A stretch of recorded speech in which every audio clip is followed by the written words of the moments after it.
जा रहे हैं admission of a new partners है, तो इसका थ्योरी पार्ट को देखेंगे। प्रैक्टिकल क्वेश्चन हम कुछ करा चुके हैं, तो प्रैक्टिकल के साथ साथ थ्योरी भी इम्पॉर्टेंट है एग्ज़ाम पॉइंट ऑफ व्यू से, क्योंकि कभी कभी क्या होता है कि एग्ज़ाम में जो टीचर हैं वो क्या करते हैं कि थ्योरी के साथ साथ वो कुछ ऐसा चीज़ दे देते हैं थ्योरी पार्ट को जो स्टूडेंट को ज़्यादातर समझ नहीं आता है। तो इस वजह से प्रैक्टिकल क्वेश्चन के साथ साथ थ्योरी करना भी ज़रूरी है। तो देखेंगे आज के इस वीडियो में थ्योरी इसका admission of a new partners का। तो थ्योरी क्या कहता है एडमिशन ऑफ ए पार्टनर्स का। तो सबसे पहले एडमिशन ऑफ पार्टनर्स का यहाँ पे मीनिंग है, ठीक है, यहाँ पे मीनिंग डिफाइन किया गया है। तो एडमिशन ऑफ ए पार्टनर्स का मीनिंग क्या होता है? तो admission of a partners means entry of a new partners with the consent of other partners. यानी एडमिशन ऑफ ए पार्टनर्स का मतलब ये होता है कि कोई न्यू पार्टनर्स बिजनेस में आना चाहता है, कोई न्यू पार्टनर बिजनेस में आना चाहता है, लेकिन with the consent of other partner. लेकिन एक न्यू पार्टनर्स बिजनेस में तभी इंटर कर सकता है जब एग्जिस्टिंग पार्टनर्स उसको एग्री करे। मतलब अगर ओल्ड पार्टनर्स एग्री करेगा तभी वो न्यू पार्टनर्स जो इनकमिंग पार्टनर्स हैं वो बिजनेस में इंटर करेगा, ठीक है। सेकेंड पॉइंट में बोलते हैं the incoming partners will bring cash as capital for business. इसका मतलब क्या हुआ? मतलब जो भी इनकमिंग पार्टनर्स हैं यानी कि जो न्यू पार्टनर्स हैं वो कुछ कैश लेकर आएंगे, ठीक है, बिजनेस में इन्वेस्ट करने के लिए, जिसको हम कैपिटल कहते हैं, जिसको हम क्या कहते हैं? कैपिटल कहते हैं। जैसे एग्जिस्टिंग पार्टनर्स हैं यानी कि जो ओल्ड पार्टनर्स हैं वो उसकी भी कैपिटल हमें दी जाती है क्वेश्चन में। तो इसका मतलब क्या हुआ कि जो पार्टनर्स पहले से बिजनेस में है वो भी कुछ कैश लेकर आए थे बिजनेस स्टार्ट करने के लिए। वैसे ही जो न्यू पार्टनर्स होंगे, जो न्यू इनकमिंग पार्टनर्स होंगे वो भी क्या करेंगे? कुछ कैश लेकर आएंगे, ठीक है, जिसे हम क्या कहेंगे? Capital, cash as capital. वो जो कैश लेकर आएंगे उसी को हम कैपिटल बोलेंगे, ठीक है।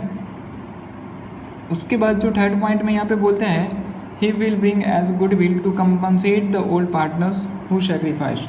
यानी कि जब कोई न्यू पार्टनर्स बिजनेस में आता है तो बाकी एग्जिस्टिंग पार्टनर्स, ठीक है, यानी कि जो एग्जिस्टिंग पार्टनर्स हैं उनको कुछ शेयर क्या करना पड़ता है? सेक्रीफाइस करना पड़ता है। उनको कुछ शेयर क्या करना पड़ता है? सेक्रीफाइस। एग्जाम्पल, जैसे कि पहले दो लोग मिलकर बिजनेस कर रहे थे, ए और बी, ठीक है, दोनों का प्रॉफिट होता था फर्म का 50,000 पर ईयर।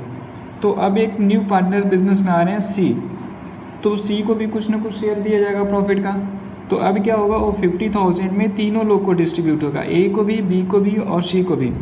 तो इससे क्या हुआ? यानी कि एक न्यू पार्टनर सी को आने के कारण ए और बी दोनों को कुछ ना कुछ सैक्रिफाइस करना पड़ेगा प्रॉफिट में, ठीक है। तो इस वजह से क्या करते हैं कि जो न्यू पार्टनर होते हैं वो गुडविल का कुछ भी पैसा लाते हैं ताकि ओल्ड पार्टनर जो एग्जिस्टिंग पार्टनर्स हैं उनको कंपनसेट कर सकें, ठीक है। ये मीनिंग हुआ। अब इसका इफेक्ट के बारे में बात करते हैं। तो effect of admission of a partners, मतलब कि जब कोई न्यू पार्टनर्स बिजनेस में आते हैं तो उसका इफेक्ट क्या होता है? यानी कि बिजनेस में कोई न्यू पार्टनर इंटर करेगा तो उसका इफेक्ट क्या पड़ेगा, कौन कौन सा चीज़ में चेंजेज आता है, वही हुआ है effect of admission of a partners. First point बोलते हैं old partnership comes to end and new partnerships comes into existence. मतलब जो पुराने ओल्ड पार्टनरशिप हैं उस क्या हो जाएंगे? एंड, समाप्त हो जाएंगे और एक न्यू पार्टनरशिप क्रिएट होगा, ठीक है। यानी कि जो भी ओल्ड पार्टनरशिप डीड होगी वो सारी क्या हो जाएगी?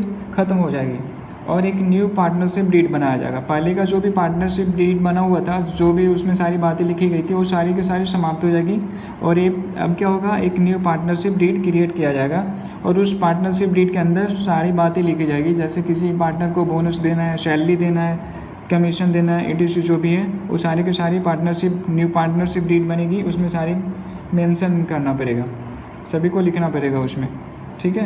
यानी कि ओल्ड पार्टनरशिप डीड ख़त्म करके क्या किया जाएगा? अब न्यू पार्टनरशिप डीड बनाया जाएगा। इसी को बोलते हैं कॉन्स्टिट्यूशन ऑफ न्यू पार्टनरशिप, यानी कि एक नया पार्टनरशिप न्यू पार्टनरशिप का क्रिएट होना। उसके बाद सेकेंड पॉइंट में बोलते हैं new partners will bring to have following rights. यानी कि जो न्यू पार्टनर होंगे उनको भी कुछ क्या होगी? राइट्स दी जाएगी, ठीक है। यानी जो न्यू पार्टनर्स होंगे उनको अब कुछ राइट्स मिलेगा। तो किस चीज़ में राइट्स मिलेगा? तो यहाँ पे बोलते हैं प्रॉफिट ऑफ फर्म, मतलब जो भी फर्म का प्रॉफिट होगा उसमें एक अब जो न्यू पार्टनर्स आएंगे उनको भी कुछ राइट्स मिलेगा, ठीक है, यानी कि जो भी प्रॉफिट होगी अब उस न्यू पार्टनर्स को भी मिलेगा।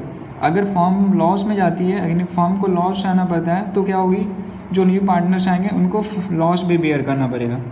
उसके बाद सेकेंड पॉइंट में बोलते हैं assets and liability of the firm revalued, मतलब जो भी असेट्स और लायबिलिटी फर्म का होगा उसको रीवैल्यू किया जाएगा। ये रीवैल्यूएशन का हम पहले भी बता चुके थे, रीवैल्यूएशन क्यों किया जाता है, ठीक है। तो यहाँ पे वहीं बोलते हैं एसेट्स एंड लायबिलिटी को क्या किया जाएगा, रीवैल्यूड, यानी कि जो न्यू पार्टनर्स आएंगे उसको जो रीवैल्यूड एसेट्स लायबिलिटी है उस पे राइट्स मिलेगा, ना कि ओल्ड वैल्यू पे। रीवैल्यूएशन होने के बाद जो भी वैल्यू होगी एसेट्स लायबिलिटी उसमें उसको राइट्स दिया जाएगा। उसके बाद थर्ड पॉइंट में बोलते हैं any other rights. Any other rights का मतलब इसमें क्या आते हैं, तो जो पार्टनरशिप एक्ट है 1932 के अकॉर्डिंग न्यू पार्टनरशिप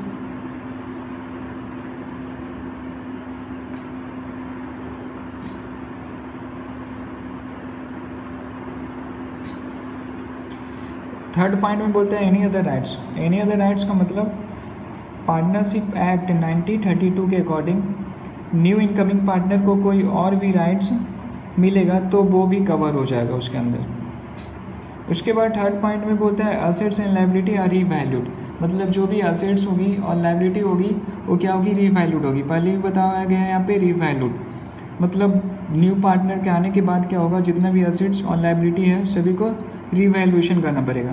किस लिए, तो इसके पीछे का रीज़न यहाँ पे लिखा हुआ, क्यों रीवैल्यूएशन किया जाएगा, तो रीज़न है टू शेयर एनी इंक्रीज और decrease in value among old partners in old ratio. मतलब ये है कि जो भी असेट्स और लायबिलिटी है तो उसमें कोई भी इंक्रीज या डिक्रीज आएगा तो जो ओल्ड पार्टनर्स हैं उसको ओल्ड रेशियो में क्या कर दिया जाएगा, डिस्ट्रीब्यूट कर लिया जाएगा, ठीक है। यानी कि किसी भी असेट्स का अगर वैल्यू इंक्रीज हुआ होगा तो सिर्फ ओल्ड पार्टनर्स को ट्रांसफ़र होगी, ठीक है। अगर डिक्रीज होगा, लॉस होगा तो भी ओल्ड पार्टनर को ही बियर करना होगा। तो वहीं यहाँ पे बोलता है रीजन क्यों रीवैल्यूएशन करते हैं, तो टू शेयर एनी इंक्रीज और decrease in value among old partners in old ratio. Suppose अगर हमने कोई असेट्स को परचेज कर रखा था 1 लाख रुपीज़ में और वो 10 ईयर्स पहले परचेज किया गया था, ठीक है। तो आज के डेट में उस एसेट्स का वैल्यू अगर 2 लाख रुपीज़ है, ठीक है। तो अभी क्या हुआ, इंक्रीज कितना हुआ उस एसेट्स में, तो 1 लाख रुपीज़, 1 लाख से 2 लाख हो गया, यानी कि 1 लाख रुपीज़ क्या हुआ, इंक्रीज हो गया। तो न्यू पार्टनर्स को नहीं मिलेगा उस प्रॉफिट, क्यों, क्योंकि उस ओल्ड न्यू पार्टनर्स को वो एसेट्स था ही नहीं, क्योंकि पहले से तो थे ही नहीं बिजनेस में। तो यहाँ पे उस जो प्रॉफिट है 1 लाख रुपीज़ का वो ओल्ड पार्टनर को ट्रांसफ़र होगी। तो इसी के कारण असेट्स और लायबिलिटी का क्या किया जाता है, रीवैल्यूएशन किया जाता है। उसके बाद फोर्थ पॉइंट में बोलते हैं the goodwill of the firm is valued reason to compensate the sacrificing partners by bringing the shares of goodwill by new partners. इसका मतलब है जो ओल्ड पार्टनर्स हैं उनका गुडविल, जो एग्जिस्टिंग पार्टनर्स हैं उनका एग्जिस्टिंग गुडविल को हम क्या करेंगे, डिफरेंटली ट्रीट करेंगे। लेकिन अगर कोई न्यू पार्टनर्स बिजनेस में इंटर करते हैं तो उसके लिए हमको गुडविल को क्या करना होगा, दोबारा से कैलकुलेट करना होगा। यानी कि जब न्यू पार्टनर्स आएगा तो हमको क्या करना होगा, गुडविल को कैलकुलेशन दोबारा करना होगा। अब न्यू पार्टनर्स के आने से ओल्ड पार्टनर्स को सैक्रिफाइस होता है, तो जो न्यू पार्टनर्स के आने से ओल्ड पार्टनर्स को सैक्रिफाइसिंग करना पड़ता है और न्यू पार्टनर्स को गेन होता है। तो इस वजह से क्या होता है कि ओल्ड पार्टनर जो सैक्रिफाइस करता है तो उसके बदले में जो न्यू पार्टनर्स है जो गुडविल का पैसा लाते हैं वो ओल्ड पार्टनर्स को दे दिया जाता है। सपोज यहाँ पे कोई ए बी पहले से 2 पार्टनर्स थे और सी एक न्यू पार्टनर्स बिजनेस में इंटर किए और सी को कितना शेयर दिया जाता है, प्रॉफिट में सी को 1/10 शेयर मिलता है। तो सपोज हम गुडविल का वैल्यूएशन जो किए और 2 लाख रुपीज़ किए, 2 लाख रुपीज़ हम गुडविल का वैल्यूएशन किए, तो सी को यहाँ पे कितना शेयर दिया जाता है, 1/10। तो यहाँ पे क्या करेंगे, 2 लाख इंटू 1/10 यानी कि 20,000, यानी कि सी को बिजनेस में इंटर करने के लिए 20,000 का क्या करना होगा, गुडविल लाना होगा, गुडविल का पैसा लेकर आना होगा। इसके बाद जो टॉपिक है accounting adjustment required at the time of admission of a partners. अगर न्यू पार्टनर बिजनेस में आता है तो उसके रिगार्डिंग हमें कौन कौन सी एडजस्टमेंट करनी पड़ती है। when a new partners is admitted into partnership firm following adjustment have to made in the books of firm। यानी जब कोई न्यू पार्टनर बिजनेस में इंटर करते हैं तो उसके रिगार्डिंग हमें बहुत सारी एडजस्टमेंट करनी पड़ती है फर्म के बुक्स में। तो इसमें से पहला है new profit sharing ratio of all the partners. मतलब जब कोई न्यू पार्टनर्स आती है तो हमें new profit sharing ratio calculate करनी पड़ती है कि ओल्ड, जैसे अगर ओल्ड पार्टनर की रेशियो पहले से 3:2 दिया हुआ है तो न्यू पार्टनर के आने से ओल्ड पार्टनर के रेशियो में भी क्या होता है, चेंज होता है। जैसे यहाँ पे पहले से 2 लोग पार्टनर थे ए बी और दोनों का रेशियो था 3:2। तो अब एक न्यू पार्टनर आने के कारण क्या होगा, ओल्ड पार्टनर के रेशियो में भी क्या होती है, चेंजेज हो जाती है। तो इस वजह से हमें क्या करना होगा, न्यू प्रॉफिट शेयरिंग रेशियो निकालना पड़ता है। उसके बाद जो है सेकंड पॉइंट में sacrificing ratio of old partners. अगर एक न्यू पार्टनर बिजनेस में आता है तब जो ओल्ड एग्जिस्टिंग पार्टनर्स है उसको कुछ ना कुछ शेयर्स सेक्रीफाई करना होता है। ओल्ड पार्टनर के आने से कौन कौन से ओल्ड पार्टनर्स को कितना सेक्रीफाई हो रहा है, तो इसके कारण हमें क्या करना होता है, सैक्रिफाइसिंग रेशियो ओल्ड पार्टनर्स का निकालना होता है। उसके बाद थर्ड जो है गुडविल एंड इट्स ट्रीटमेंट। मतलब एक न्यू पार्टनर के आने से क्या होता है, फर्म का गुडविल को फिर से रिवैल्यू किया जाता है, यानी कि फिर से दोबारा रिवैल्यूएशन करते हैं गुडविल का। और पहले से जो एग्जिस्टिंग गुडविल्स है उसका जो ट्रीटमेंट है वो डिफरेंटली तरह से हम उसका ट्रीटमेंट करते हैं। उसके बाद फोर्थ पॉइंट में बोलते हैं treatment of undistributed or accumulated profit and losses and reserve. मतलब यहाँ पे एक्यूमुलेटेड का मतलब है जो भी पुराना कोई प्रॉफिट है उसको ओल्ड पार्टनर्स अपने ओल्ड रेशियो में डिस्ट्रीब्यूट कर लेंगे। एक्यूमुलेटेड का मतलब जो भी पुराना किसी भी तरह का प्रॉफिट या फिर रिजर्व वगैरह है उसको ओल्ड पार्टनर्स क्या करेंगे, अपने ओल्ड रेशियो में डिस्ट्रीब्यूट कर लेंगे। अगर लॉस होगा पहले का तो क्या करेंगे, ओल्ड पार्टनर्स है जो ओल्ड रेशियो में बियर करेंगे, ठीक है। और जो रिजर्व होगा उसका ट्रीटमेंट हम डिफरेंट टाइप के करेंगे जो कि हम आगे प्रैक्टिकल क्वेश्चन में करने वाले हैं। उसके बाद 5 पॉइंट में बोलता है revaluation of assets and reassessment of liability. मतलब फर्म में जितनी भी एसेट्स हैं और जितनी भी लायबिलिटी है उसको क्या करना पड़ेगा, रिवैल्यूएशन करना पड़ेगा। रिवैल्यूएशन का मतलब पहले भी बता चुके हैं। सपोज एक एसेट्स का 10 ईयर पहले 1 लाख रुपीज़ था प्राइस, आज के डेट में उसका प्राइस 2 लाख हो गया है, तो 1 लाख रुपीज़ क्या हो गया, इंक्रीज हो गया। तो ये सिर्फ ओल्ड पार्टनर्स लेंगे अपने ओल्ड रेशियो में, न्यू पार्टनर्स नहीं। इस वजह से सारे न्यू पार्टनर के आने पे क्या करना होता है, सारे जो असेट्स हैं और लायबिलिटी हैं उसका क्या रिवैल्यूएशन करना पड़ता है। उसके बाद लास्ट जो पॉइंट है एडजस्टमेंट ऑफ पार्टनर्स कैपिटल। मतलब न्यू पार्टनर्स के आने के बाद एग्जिस्टिंग पार्टनर है वो अपने कैपिटल में कैसे एडजस्ट करना चाहते हैं। क्या एग्जिस्टिंग पार्टनर्स अपने कैपिटल को मेंटेन करना चाहते हैं, इंक्रीज करना चाहते हैं, डिक्रीज करना चाहते हैं या फिर फ्लक्चुएट करना चाहते हैं। तो यहाँ पे न्यू पार्टनर्स के आने के बाद हमें ओल्ड पार्टनर जो पार्टनर्स का कैपिटल है उसको भी एडजस्टमेंट करना पड़ता है। तो उसके आगे बताया गया है in the situation after deducting the share of new partners the balance of the share divided among old partners in their old ratio. तो इस सिचुएशन में क्या करेंगे, after deducting the share of new partners. मतलब जब कोई नया partners आएंगे बिजनेस में, सपोज यहाँ पे ए एंड बी दो पार्टनर है, दोनों का रेशियो है 2:1। सी इज एडमिटेड फॉर 1/4 शेयर। मतलब यहाँ पे एक न्यू पार्टनर आ रहे हैं बिजनेस में 1/4 शेयर के लिए, 1/4 शेयर के लिए आ रहे हैं। तो इस केस में क्या होगा कि जो फर्म है वो न्यू पार्टनर्स सी इसको 1/4 शेयर को देने के बाद जितना भी रिमेनिंग जो प्रॉफिट बचेगा उसमें से फिर किसको डिस्ट्रीब्यूट किया जाएगा, तो ओल्ड पार्टनर्स ए बी को डिस्ट्रीब्यूट किया जाएगा। तो वहीं लिखा हुआ यहाँ पे in this situation after deducting the share of the new partners the balance of the share divided among old partners in their old ratio. मतलब जो भी रिमेनिंग शेयर बचेगा उसमें से ओल्ड पार्टनर को ट्रांसफ़र किया जाएगा उनका ओल्ड रेशियो के अकॉर्डिंग। तो देखेंगे एग्जाम्पल। इस एग्जाम्पल में बोला गया है A and B are partners, ratio दिया हुआ है 2:1। आगे में बोला गया है C is admitted for 1/4 share or for 25th 50% share और 25 पैसा इन रुपीज़। तो इन तीनों स्टेटमेंट में कोई भी दिया जा सकता है, या तो 1/4 शेयर, या 25% शेयर, या 25 पैसे इन रुपीज़। तो सबसे पहले हम एडमिटिंग पार्टनर यानी कि इनकमिंग पार्टनर्स है, न्यू पार्टनर्स, उनका शेयर फाइंड करेंगे। तो उनका शेयर यहाँ पे 1/4 दिया हुआ है, 1/4। ठीक है, तो इससे हमको पता चल गया है कि सी का कितना शेयर दिया जाएगा, तो 1/4।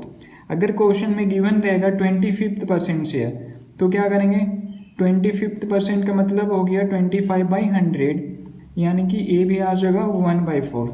या फिर क्वेश्चन में दिए रहेगा 25 पैसा, तो 25 पैसा, तो ए भी हो जाएगा 25/100, यानी 1/4। तो इससे पता चल गया तीनों के सेम ही है, यानी कि 1/4। सी का कितना शेयर मिलता है, 1/4। सी एक्वायर करना चाहता है कितना शेयर, तो 1/4 शेयर इन तीनों केस में। तो क्या करेंगे, तो सबसे पहले क्या करेंगे कि हमें ए और बी का यहाँ पे पहले से ओल्ड रेशियो यहाँ पे गिवन है, ए और बी, जो यहाँ पे दो पार्टनर हैं ए और बी, दोनों का ओल्ड रेशियो क्वेश्चन में गिवन है। कितना, 2:3, 2:1, यानी 2/3 और बी का 1/3, ये ओल्ड रेशियो हो गया।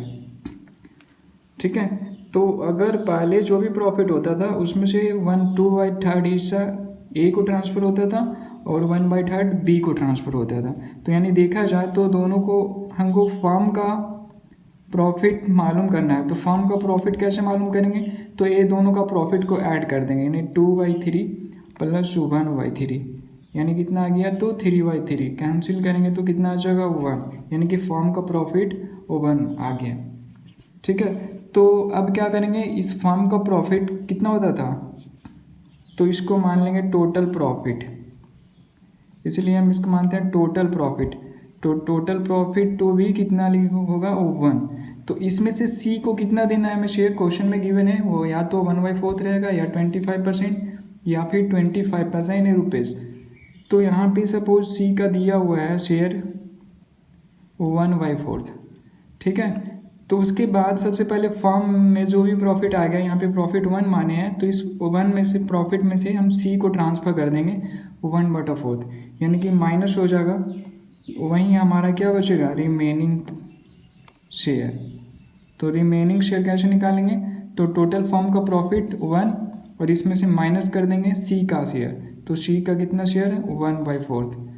उसके बाद क्या आ जाएगा यहाँ पे, तो 3/4 आ जाएगा, यानी कि रिमेनिंग शेयर अब कितना बच रहा है, सी को ट्रांसफ़र करने के बाद, प्रॉफिट ट्रांसफ़र करने के बाद 3/4। अब इस 3/4 में से फिर ए और बी का डिस्ट्रीब्यूट होगा, ए और बी किस रेशियो में, तो ओल्ड रेशियो में ही होगा, 2:1। तो यहाँ पे ए और बी, ए को कितना मिलेगा, तो इस रिमेनिंग शेयर में अब रिमेनिंग कितना बच रहा है, 3/4। तो 3/4 में से ए को कितना, 2/3 ओल्ड रेशियो के अकॉर्डिंग ही ट्रांसफ़र होगा, और रिमेनिंग शेयर 3/4 में से बी को कितना ट्रांसफ़र होगा, तो उसका 1/3। तो यहाँ पे 1/3 करेंगे, यानी देखा जाए तो कितना, 6 × 12, 3 × 12, यानी कि न्यू प्रॉफिट शेयरिंग रेशियो क्या आ गया हमारा, new profit sharing ratio A का 6/12, उसके बाद बी का कितना, 3/12, और सी का क्वेश्चन में दिया था 1/4। ठीक है, तो देखेंगे तो यहाँ पे 6/12, 3/12, 1/4 है, तो यहाँ पे भी 12 करने के लिए क्या करना होगा, यहाँ 3 से मल्टीप्लाई करना होगा। जब 3 से मल्टीप्लाई करेंगे नीचे में, तो ऊपर में भी हमको क्या करना होगा, 3 से मल्टीप्लाई करना होगा। तो क्या आ जाएगा हमारा new profit sharing ratio, new profit sharing ratio हमारा आ जाएगा 6/12, 3/12, और इसका 3 से मल्टीप्लाई करेंगे ऊपर नीचे में, तो क्या आ जाएगा, 3/12, यानी कि न्यू प्रॉफिट शेयरिंग रेशियो क्या आ गया, 6:3:2, सॉरी यहाँ पे 3, यानी कि इसको और भी छोटा करेंगे तो क्या आ जाएगा, 2:1:1। नंबर 2 है। केस नंबर 2 में देखेंगे क्या है, क्वेश्चन में गिवन है ए एंड बी रेशियो 5:3, मतलब यहाँ पे दो पार्टनर्स हैं ए और बी, दोनों का रेशियो है 5:3। आगे में बोला है C is admitted for 1/10 which he acquires equally from A and B, यानी कि यहाँ पे दो पार्टनर थे ए और बी, दोनों का रेशियो था 5:3, यानी कि जो भी प्रॉफिट होता था पहले उसमें से क्या करते थे 5:3:8 हो गया, 5/8 ए को मिलता था और 3/8 बी को मिलता था। लेकिन अब बिजनेस में सी एक नया पार्टनर बन के आ रहा है तो यहाँ उसको कितना ट्रांसफर होगा 1/10 शेयर। आगे में बोला है which he acquires equally from A and B, मतलब यहाँ पे जो सी को मिल रहा है कितना शेयर, तो 1/10, ठीक है, यानी कि सी को कितना मिलेगा 1/10। लेकिन ए जो 1/10 मिलेगा सी को एक किससे मिलेगा, तो ए और बी दोनों से मिलेगा, ए से और बी से कितना कितना मिलेगा, तो यहाँ पे इक्वली बोला है, यानी कि 1/10 सी को मिलना है शेयर, लेकिन किससे मिलेगा, तो ए और बी दोनों से मिलेगा, और किस रेशियो में मिलेगा, तो इक्वली मिलेगा, यानी कि हाफ हाफ। तो 1/10 मिलना है तो 1/10 का हाफ मिलेगा ए को, ए से मिलेगा सी को, और 1/10 का 1/2 करेंगे और बी से मिलेगा सी को, तो यानी कि कितना आ गया 1/20 और ए भी आ गया 1/20। तो यानी कि सी को दोनों से मिलेगा, ए से मिलेगा 1/20 और बी से भी मिलेगा 1/20, ठीक है। अगर इसको चेक करना है तो 1/20 प्लस 1/20 दोनों को ऐड कर देंगे, ठीक है, तो यहाँ पे आ जाएगा 2/20, कैंसिल करेंगे तो आ जाएगा 1/10, ठीक है। तो अभी यहाँ पे ए और बी को कितना मिलेगा, तो ए का पहले क्या रेशियो था यहाँ पे 5/8 और 3/8, इसका 5:3 5/8 और बी का कितना था 3/8। अब क्या हुआ कि ये अपना शेयर का 1/20 है जो ट्रांसफ़र कर दिए किसके लिए, तो सी के लिए, तो ये क्या हो जाएगा माइनस हो जाएगा 1/20। बी का कितना माइनस होगा, तो बी का भी माइनस होगा 1/20।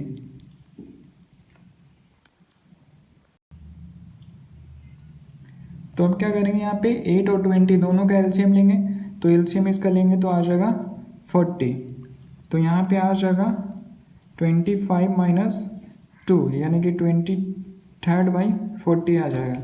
इसका भी एलसीएम सेम होगा 40, तो यहाँ पे आ जाएगा 15 - 2 यानी कि यहाँ पे 13/40 आ जाएगा। तो अब न्यू रेशियो क्या होगा, न्यू प्रॉफिट शेयरिंग रेशियो क्या हो जाएगा, तो ए का, बी का और सी का तीनों का क्या होगा, तो ए का यहाँ पे कितना हो गया 23/40, बी का हो गया 13/40 और सी का क्वेश्चन में दिया हुआ था, गिवन था 1/10। तो यहाँ पे 40, यहाँ पे भी 40 है, तो इस 10 को भी हमको 40 बनाना होगा, तो यहाँ पे 4 से मल्टीप्लाई करेंगे तो 40 हो जाएगा, तो हमको ऊपर में भी क्या करना होगा 4 से मल्टीप्लाई कर देना होगा, ठीक है, दोनों ऊपर और नीचे दोनों सेम डिजिट से मल्टीप्लाई होगा। तो यहाँ पे क्या आ जाएगा 23/40 13/40 और ये आ जाएगा 4/40 यानी कि 13/4, ये आ जाएगा न्यू प्रॉफिट शेयरिंग रेशियो। इसके बाद देखेंगे case number third. Case number third में बोला गया है ए एंड बी रेशियो 3:2, मतलब ए और बी दोनों का रेशियो है 3:2 यानी कि 3/5 और 2/5, 3/5 ए का और 2/5 बी का। उसके बाद बोलता है A gives 1/5 of his share, B gives 3/5 of his share to C, मतलब यहाँ पे एक सी न्यू पार्टनर बन के आते हैं, ठीक है, और बोला गया है A gives his share 1/5 of his share. तो यहाँ पे इंग्लिश जानना जरूरी है। यहाँ पे ऑफ का मतलब क्या होता है, तो ऑफ का मतलब होता है मल्टीप्लाई, यानी कि यहाँ पे ऑफ दिया हुआ है मतलब मल्टीप्लाई करेंगे हम। तो यानी कि ए है जो अपने हिस्से का, हिज शेयर मतलब अपने हिस्से का 1/5 शेयर है जो सी के लिए ट्रांसफ़र करते हैं, और जो बी है वो गिफ्ट देते हैं 3/5 ऑफ हिज शेयर, अपने हिस्से का 3/5 किसको देते हैं, सी को देते हैं, है ना, ये न्यू पार्टनर जो आता है सी एज ए न्यू पार्टनर। तो यहाँ पे क्या होगा इस क्वेश्चन में, तो यहाँ पे ए है जो ए का पहले कितना था 3/5 शेयर, तो इसमें से क्या करेंगे, यहाँ पे ऑफ हिज शेयर बोला है, तो ऑफ हिज शेयर का मतलब मल्टीप्लाई, तो मल्टीप्लाई करेंगे 1/5, ठीक है 1/5 करेंगे। और बी है, बी का पहले कितना मिलता था शेयर 2/5, तो 2/5 होगा। और बोला 3/5 of his share transfer to C, मतलब ये अपने हिस्से का 3/5 शेयर है जो सी को ट्रांसफ़र करते हैं, तो यानी ये आ जाएगा 3/25 और ये आ जाएगा 6/25। और सी को कितना मिलेगा, तो सी को ये दोनों को ऐड कर देंगे 3/25 प्लस 6/25, तो इसका एलसीएम लेंगे हम 25 आएगा और यहाँ पे हो जाएगा 3 + 6, यानी कि कितना हो जाएगा, तो 9/25। तो ए और बी का न्यू प्रॉफिट शेयरिंग रेशियो क्या होगा,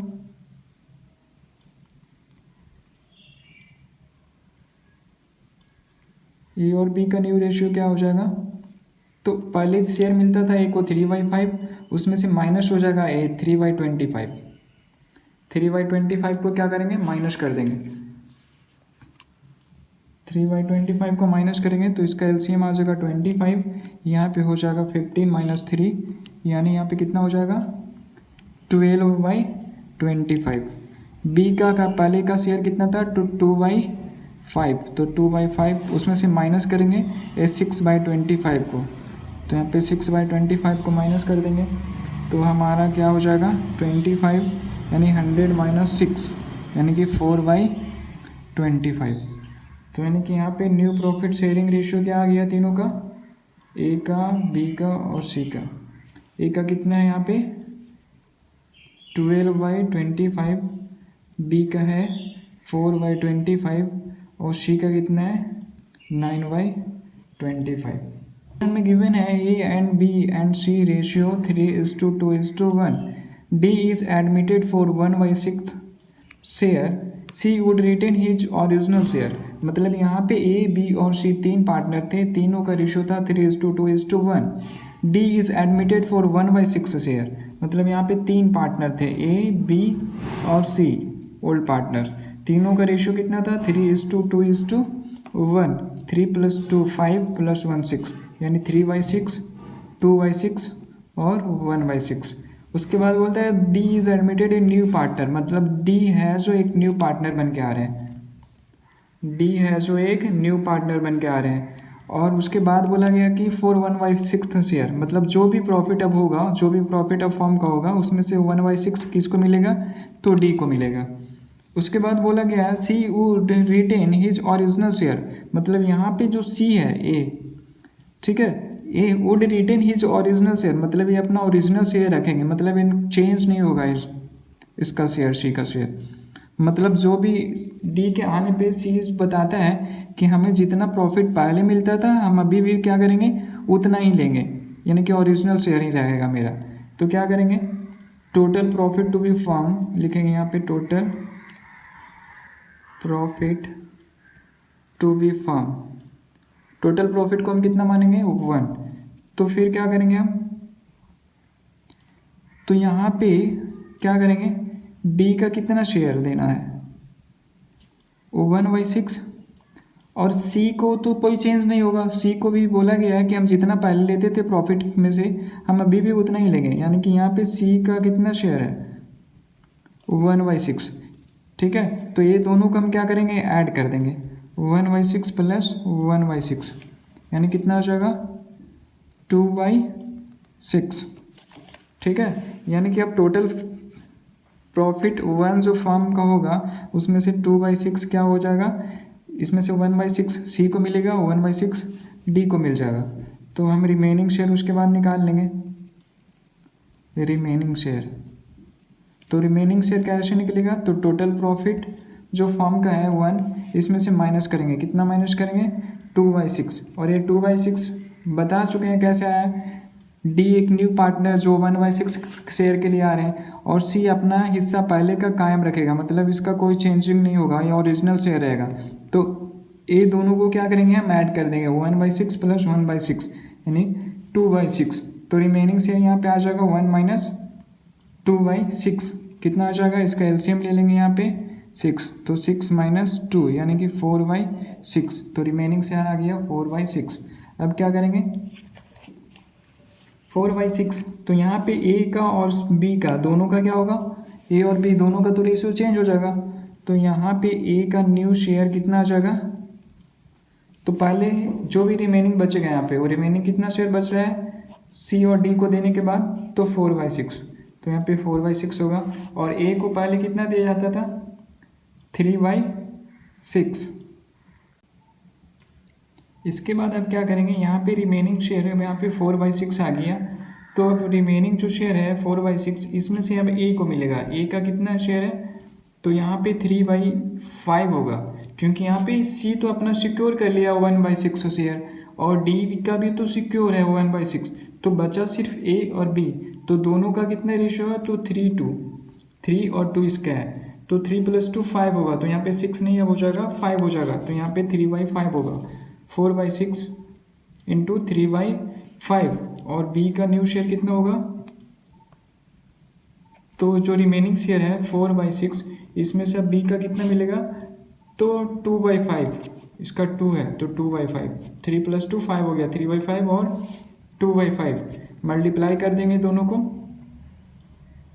12/30 और इसका आएगा 8/30, यानी कि न्यू प्रॉफिट शेयरिंग रेशियो अब क्या हो गया, ए का बी सी एंड डी, तो ए का 12/30, बी का हो गया 8/30, सी का 1/6, ओरिजिनल शेयर रिटेन करेगा यानी कि यहाँ पे 1/6 होगा, और डी का कितना है, तो डी का भी 1/6, तो डी का भी 1/6 होगा।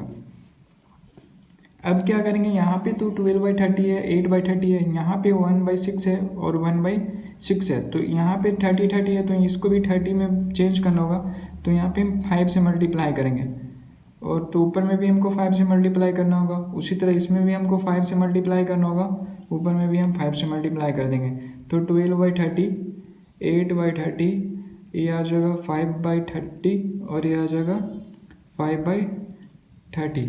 अब यहाँ पे सबका एलसीएम लेंगे तो 30 ही आ जाएगा, यानी कि अब हमारे रेशियो आ गया, न्यू प्रॉफिट शेयरिंग रेशियो कितना आ गया, तो 12:8:5:5, ये हमारा न्यू प्रॉफिट शेयरिंग रेशियो आ गया। अब इसके बाद जो नेक्स्ट टॉपिक है वो सेक्रीफाइसिंग रेशियो। नेक्स्ट टॉपिक हमारे पास जो है वो है सेक्रीफाइसिंग ऑफ पार्टनर्स। तो थ्योरी में ही पढ़ा है, जो पार्टनर सेक्रीफाई करेगा उसको न्यू इनकमिंग पार्टनर कंपनसेट करेगा। इसका मतलब अब new profit sharing ratio calculate करने के बाद हमें क्या करना होगा, तो सेक्रीफाइसिंग रेशियो कैलकुलेट करना होगा कि कौन सा पार्टनर कितना गेन कर रहा है और कौन सा पार्टनर कितना सेक्रीफाइस कर रहा है। जो पार्टनर गेन कर रहा है वो कंपनसेट करेगा सेक्रीफाइसिंग पार्टनर को।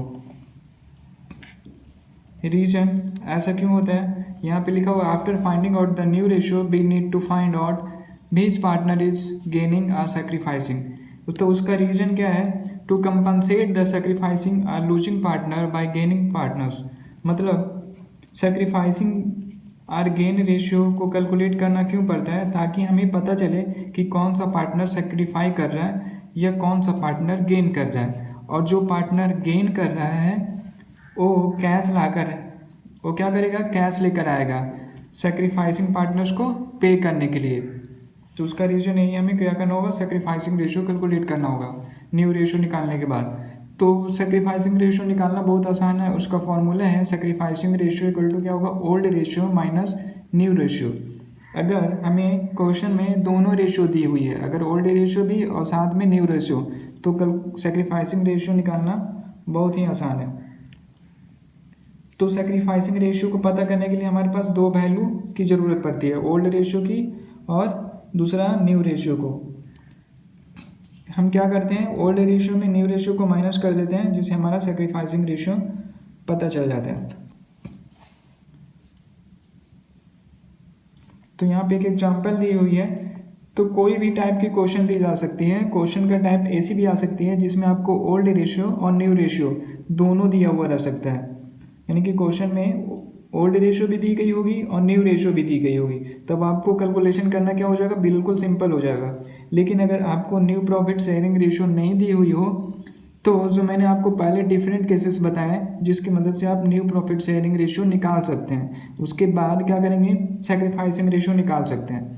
तो देखते हैं इस एग्जाम्पल में क्या है, A and B ratio 3:2, C is admitted new partners, मतलब ए और बी दोनों पहले से पार्टनर थे, दोनों का रेशियो क्या था, तो 3:2। उसके बाद क्या हुआ, सी इज एडमिटेड न्यू पार्टनर, मतलब एक सी न्यू पार्टनर आ रहे हैं बिजनेस में। उसके बाद बोला है new profit sharing ratio is 3:2:1, यहाँ पे न्यू रेशियो दे चुका है तीनों पार्टनर्स का, तो बोला गया है फाइंड सैक्रिफाइसिंग। तो बहुत ही आसान क्वेश्चन है, इसमें ओल्ड रेशियो तो दिया हुआ है, साथ ही साथ उसको न्यू रेशियो भी दे चुका है, यानी कि हमें दोनों वैल्यू ज्ञात है, ओल्ड रेशियो और न्यू रेशियो, तो हमें सैक्रिफाइसिंग रेशियो निकालना आसान हो जाएगा। देखेंगे कैसे। तो ए का बी का दोनों ओल्ड रेशियो दोनों का पहले से दिया हुआ है, यहाँ पे 3:2, यानी कि 3:5, 3/5 और 2/5। सी तो पहले से कोई पार्टनर थे नहीं बिजनेस में, न्यू पार्टनर आया, तो उसके बाद सी को आने के बाद जो न्यू रेशियो हुआ तीनों पार्टनर का वो क्या हुआ, तो 3:1, 3:2 और सी का कितना 1, 3:5 और 1 6, यानी 3/6, 2/6 और ये कितना हो जाएगा 1/6, यानी कि दोनों वैल्यू हमें ज्ञात है, ओल्ड रेशियो भी और न्यू रेशियो भी। क्या करेंगे, सैक्रिफाइसिंग रेशियो निकाल देंगे इसके बाद। तो वही फॉर्मूला यूज करेंगे, sacrificing ratio equal to old ratio minus new ratio. ठीक है, तो यहाँ पे तो ए कोई सेक्रीफाइस नहीं होगा क्योंकि ये तो न्यू पार्टनर ही आया है अभी, तो इससे तो गेन ही होगा। सेक्रीफाइसिंग जो होगा या तो ए का या फिर बी का या फिर दोनों का होगा। तो यहाँ पे देखते हैं ए का क्या करेंगे, old minus new, old ratio minus new ratio, तो ए का ओल्ड रेशियो कितना है 3/5 माइनस न्यू रेशियो, तो न्यू रेशियो कितना है 3/6, तो माइनस कर देंगे 3/5 माइनस 3/6, एलसीएम लेंगे दोनों का, कितना आ जाएगा 30। उसके बाद यहाँ पे 18 आ जाएगा माइनस 15, यानी कि 3/30। उसके बाद क्या करेंगे, उसके बाद बी का भी निकालेंगे सेक्रीफाइसिंग रेशियो, तो बी का ओल्ड रेशियो कितना है 2/5, तो यहाँ पे 2/5 होगा, माइनस करेंगे किसको, तो न्यू रेशियो को, तो न्यू रेशियो बी का कितना है 2/6, तो माइनस हो जाएगा 2/6। अब दोनों का एलसीएम लेंगे 6 और 5 का, तो कितना आ जाएगा 30। उसके बाद कितना आ जाएगा 12 माइनस